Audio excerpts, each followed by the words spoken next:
આપ જોઈ રહ્યા છો NN ન્યૂઝ. હું છું એન્કર રવિતા પટેલ. હવે જોઈએ અગત્યના સમાચાર. સુરતમાં દુકાનની આડમાં ધમધમતું કૂટણખાનું. દેહ વેપાર કરતી 7 લલનાઓ સહિત 3 ગ્રાહકો પકડાયા. સુરતના વરાછા વિસ્તારમાંથી ફરી એકવાર કૂટણખાનું ઝડપાયું છે. દુકાનની આડમાં ચાલતા દેહ વેપારના ધંધાનો પર્દાફાશ થયો છે.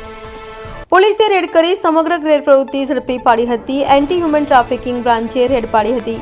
રેડ દરમિયાન સંચાલક અને 3 ગ્રાહકની ધરપકડ કરી 7 મહિલાને મુક્ત કરાવી હતી. પોલીસે દુકાન માલિક અને અન્ય એક સંચાલક સહિત 2ને વોન્ટેડ જાહેર કર્યા છે. પોલીસે સ્થળ પરથી રોકડા 14,000 તથા 36,500ના 4 મોબાઈલ ફોન તેમજ લાઇટ બિલ મળી કુલે 50,500 રૂપિયાનો મુદ્દામાલ કબજે કર્યો હતો. પોલીસે સ્થળેથી એક સંચાલક અને 3 ગ્રાહકોને ઝડપી પાડ્યા હતા, જ્યારે અન્ય એક સંચાલક આરોપી ગૌરવ અને દુકાન માલિક દીપકને વોન્ટેડ જાહેર કર્યા છે. પોલીસે રેડ દરમિયાન 7 મહિલાને મુક્ત કરાવી છે. પોલીસે the immoral traffic prevention act અંતર્ગત ગુનો દાખલ કરી વધુ તપાસ હાથ ધરી છે. પોલીસને બાતમી મળી હતી કે યોગી ચોકમાં આવેલી શુભમ રેસિડેન્સીમાં દુકાનની આડમાં કૂટણખાનું ચાલી રહ્યું છે. પોલીસની ટીમે બાતમીના આધારે યોગી ચોક સાવલિયા સર્કલ પાસે આવેલા શુભમ રેસિડેન્સીના પહેલા માળે દુકાન નંબર 110 અને 111માં રેડ કરી હતી.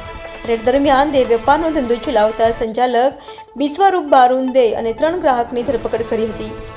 રિપોર્ટર નૈતિક રેશમવાળા, NN ન્યૂઝ, સુરત. દર્શક મિત્રો, NN ન્યૂઝને લાઇક, શેર, સબસ્ક્રાઇબ કરો, બેલ આઇકન પ્રેસ કરો જેથી આપને નોટિફિકેશન્સ મળતી રહે.